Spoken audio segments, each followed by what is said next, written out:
It'll be very interesting to see what's happening in New York, because they're actually thinking about electing a communist in New York. They like to call him a socialist. He's not a socialist, he's a communist. But don't worry, you're going to be okay. He still has to get his money from the White House, and that's not going to happen until he shapes up. But as an example, we are not going to allow men to play in women's sports. That's an example. That's one.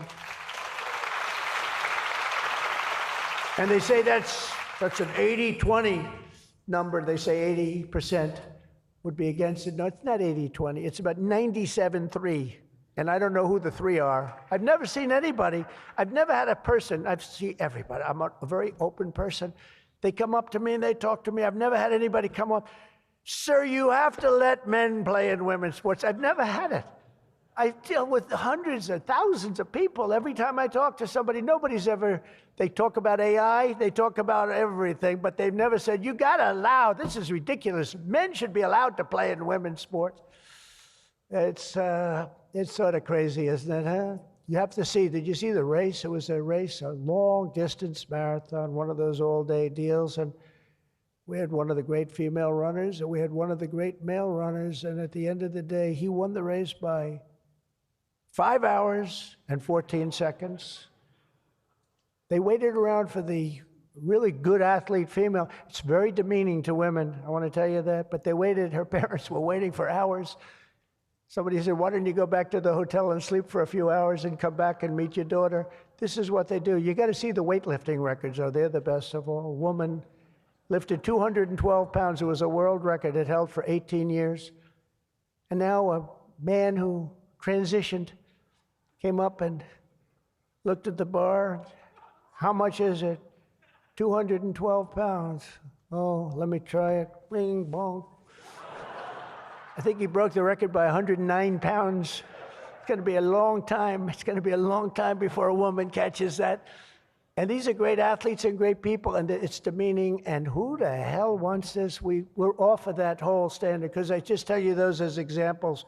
We're off of it. The reason the last administration was so eager to regulate and restrict AI was so they could limit this technology to just a few large companies, allowing them to centralize it, censor it, control it, weaponize it. And they would weaponize it. A very dishonest group of people. You probably saw that because we caught them in the act. We really caught them. We had it before, but now we really have them. We have it where it counts. But this is the exact opposite of my approach. The unique strength of the American tech industry has always come from its startups and small tech. It comes through small. Jensen was small. Were you ever small? I think so. When you started in your bedroom, I think you were small, right? He started as very small, and now he's really become very amazing. If you regulate them too much, you kill the source of American genius and technological power. I believe that. Joe Biden had a plan to lose the AI race. I think he wanted to lose it because his plan would never have worked. It would have never been successful. You would have spent a lot of money and you wouldn't have been able to win. They didn't allow you to win, but we have a plan which only admires and respects the winners. Every citizen should take incredible pride in the inspiring feats of American innovators who are pushing the bounds of human knowledge and achievement. The people of OpenAI, Google, Meta, and countless startups are proving once again that America is impossible. You are just impossible to beat. You're not going to be beaten. We're not going to let that happen. When you do your best, when you work your hardest, and when you're allowed to be free of horrible, foolish regulation. And you're going to have regulation, but it's going to be sensible, smart regulation. There's nobody who's going to beat you. As we push even further into this exciting frontier, let us never forget that all of this prosperity and progress has come from the culture of freedom and hard work, merit, ambition, and risk-taking passed down from one generation of Americans to the next. Silicon Valley rose to wealth, fame, and glory by exemplifying these values, and it will win this race not by rejecting them, but by embracing them like they have never been embraced before. We must put America first. This is a nation that invented the light bulb, the telegraph, the television, the telephone, the computer chip, the smartphone, the GPS, the integrated circuit, and even the internet. Basically, we invented everything. What is left? We invented everything. And now it's AI.